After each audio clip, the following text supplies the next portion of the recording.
The abolition of the centerpiece of the abolition of the social status system was, of course, the abolition of samurai status. Now, when I teach this class in a face-to-face format, I ask students at this point, well, why dissolve the samurai class? And I would like for you to think about why would we dissolve the samurai class, and then pause the video, and then restart it. So pause it. Okay, did you restart? Great. So why do you think that that the Meiji oligarchs wanted to abolish samurai status? Well, I'm sure you thought of a million reasons, but they all probably center around the fact that it would be easier to integrate Japan into one unit that way. Whether it's a social unit where you wouldn't have basically different types of people with distinct cultures, samurai culture, peasant culture, living alongside each other but never really being part of the same nation, or economic divisions, those would be eased by the abolition of a class which really, the economic life of which was actually very scripted and not very in line with modern standards of living. You would also help ease regional divisions. Domains were in many ways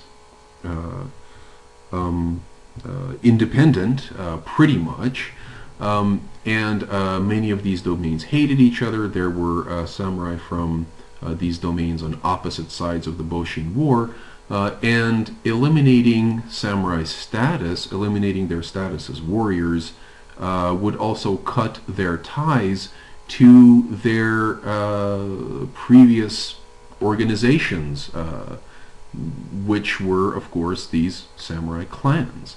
That would be helpful. Of course, nobody was under any illusions that abolishing samurai status would sort of magically heal the divisions from the Boshin War. For example, people from Aizu were very bitter at samurai from Satsuma and Choshu, even those who later became generals in the army and officials in the government. So these kinds of divisions did stay, did linger, but it was a step in that direction. And also, we do have to keep in mind just how local a lot of samurai life was. Despite the alternate attendance system, despite the mixing power of Edo, basically you still ended up in situations where samurai from different domains could not understand each other's words because dialects were so distinct. That it literally was the case that many times these people just had to write things down on paper because they couldn't understand the words that were coming out of each other's mouths, whereas the meanings of the Japanese characters, they don't change. That is just one example. There were all sorts of differences between different types of samurai and between samurai and different social status groups that in order to forge a strong nation, you really had to have these people imagine themselves all as part of the same community, and for that it would really help to get rid of samurai status altogether.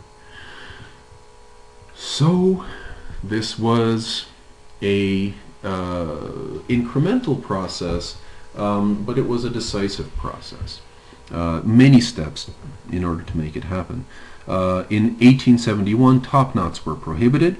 Top knots, we haven't really talked about them in this class before, but I think everybody knows what this is. It's that basically bob of hair that samurai kind of groomed and stuck to the top of their head. This was a symbol of your warrior status. If you lost your top knot, you were discredited and you may be forced to commit suicide. We've seen this in Harakiri, the movie for last week. And this was very symbolic. because basically samurai now ceased to officially exist in this same year, in 1871. Samurai were the status of samurai was legally erased, right? Samurai, these people were still around, but now they were called shizoku.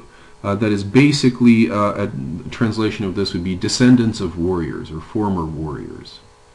And this was the official end of samurai status, but of course you still had all of these shizoku running around who used to be samurai. So what happens to them? What about their money? What about the things that they're supposed to be doing with their time? Well, to answer that latter question, the military system of Japan was rearranged. You had the government form a conscript army in 1873. That is a modern army where peasants would be conscripted, trained in the Western-style tactics, and where the officers, you needed officers for this new army, and many shizoku became these officers. So that helped take the pressure off, but it was still clear that many former samurai were not adapting well to life as shizoku. Basically, many of them were underemployed, and many of them were unemployed, and many of them were kind of set adrift in this new system, but many did adapt. One of the ways to adapt was to go into this army. You could also open up a business or become a diplomat or government servant. There were avenues you had to pursue, but of course there were never enough jobs to go around. The economic side of the abolition of samurai status was also very fraught. Rice stipends that the various domains used to pay to their warriors, these were taken over by the central government in 1871 and became a crushing burden. So much so that they had to be discontinued in 1873 when the samurai basically became shizoku. No more samurai status, good, we don't have to pay them anymore. This was something that the government was kind of forced to do, and this is a measure which flat out ruined many former samurai because without these stipends, many of them who were not really trained in any kind of skill were essentially without a means to make a living. Many really did suffer. Some took other paths. For example, there was a colonization of Hokkaido, that large northern island that used to be called Ezo, that was brought into Japan in 1855 as the result of the Treaty of Shimoda. The Meiji government sponsored efforts at colonizing it, and many colonists, certainly not all, but many colonists were shizoku. There was a system of frontier garrisons that was established in Hokkaido, where you had essentially military villages, people who grew their own food but also patrolled the countryside. Many of these were former samurai. They did not see any fighting, but having this identity as soldiers, as people on the point of contact with the wild, that really helped many samurai keep it together, and many communities in Hokkaido do have these kinds of roots. These are also some of the same people that made the lives of indigenous Ainu in Hokkaido absolutely miserable. Certainly plenty more on that if you take my History of Japan course.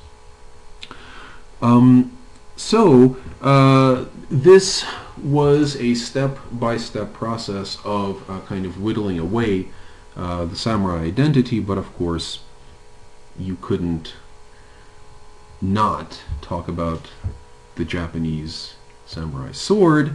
The wearing of two swords was, along with the top knot, the symbol of being a samurai, certainly for a man. And the public wearing of swords was abolished in 1876. It was now a crime for anyone who was not a government official. Policemen were counted as government officials, and officers as well. Nobody who was not a government official could wear a sword in public. This really was officially it.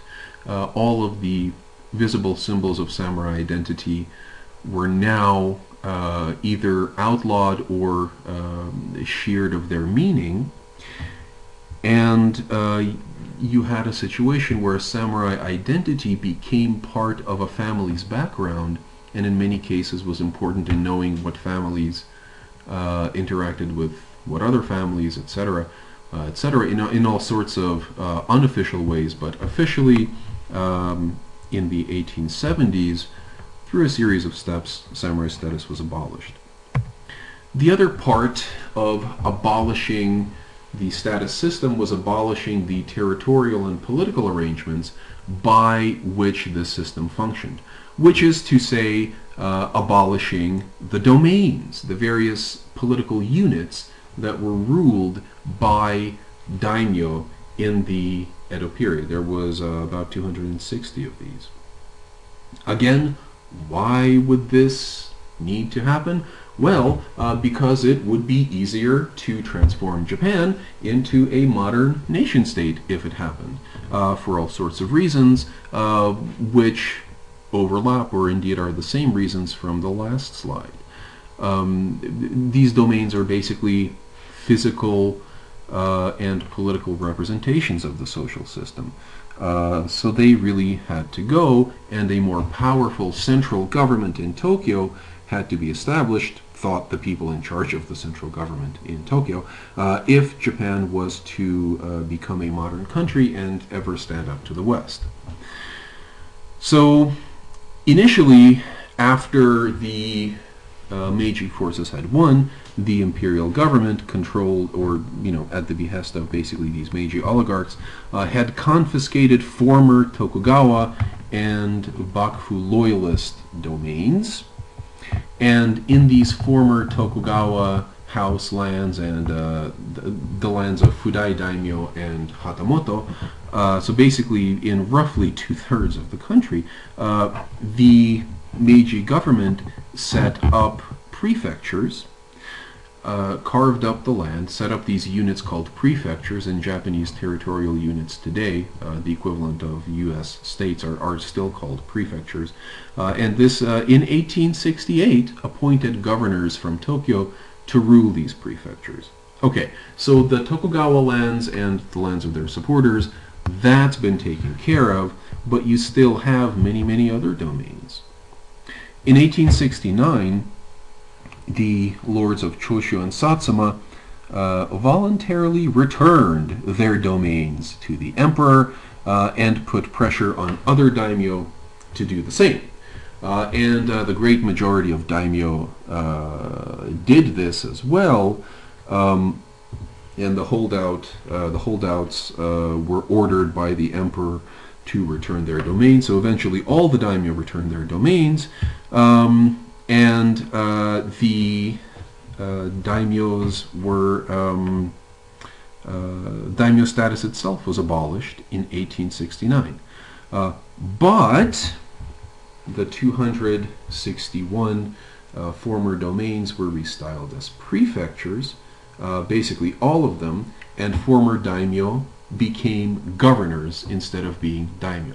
Now we were talking about earlier how in 1868 basically all of the Tokugawa and loyalist domains, all of these were assembled into prefectures, and then people were appointed from Tokyo to govern them. And yeah, that's true, because as soon as these prefectures were amalgamated, as soon as prefectures were formed, they were many of the smaller ones were joined to each other, formed into larger and larger prefectures, and it certainly isn't the case that every daimyo, that every former daimyo became the governor, and certainly not every former Tokugawa bannerman, people under 10,000 koku, certainly they didn't become governors either, and the number of prefectures almost immediately, but especially from 1871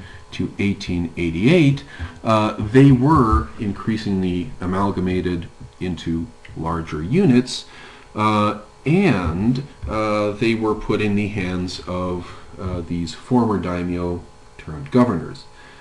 The next step was to remove these governors. They were increasingly replaced by political appointees from Tokyo, and they were kind of retired. They were paid off, kicked upstairs, whatever you want to call it. Daimyo were basically given retirement packages. First, they were paid government salaries, then they were given national bonds that basically made them rich men, and the actual business of government was largely turned over to men appointed from Tokyo, who were, once again, not the old elite, not the daimyo and their families and their top retainers, but in many cases younger men, in many cases people who had fought in the Restoration or had somehow made themselves useful to the Meiji regime, even gifted people who had fought against them, some people who had supported the Bakufu but who had proven their talent, would remain in the government. They would be given government positions. One person would become commander-in-chief of the Imperial Navy, one would be appointed ambassador to Russia, but basically there was a new elite emerging, the government class, which drew from a portion of the former samurai class, and the rest of the samurai class was being slowly but surely absorbed into the wider citizenry of Japan. So you really were eliminating these status distinctions, samurai versus commoner, but new distinctions were gaining importance. Someone who serves the government versus somebody who is just a private citizen, versus somebody who comes from a background that cannot be trusted. Once again, many samurai from Aizu and places like Aizu were discriminated against in employment, really all the way up until the post-war period in some cases. So society really is changing, and it's not like it's becoming one homogeneous unit, far from it, but the old distinctions of status are giving way, and a new identity based around somehow engaging with the emerging Japanese nation state, that is really coming to the fore.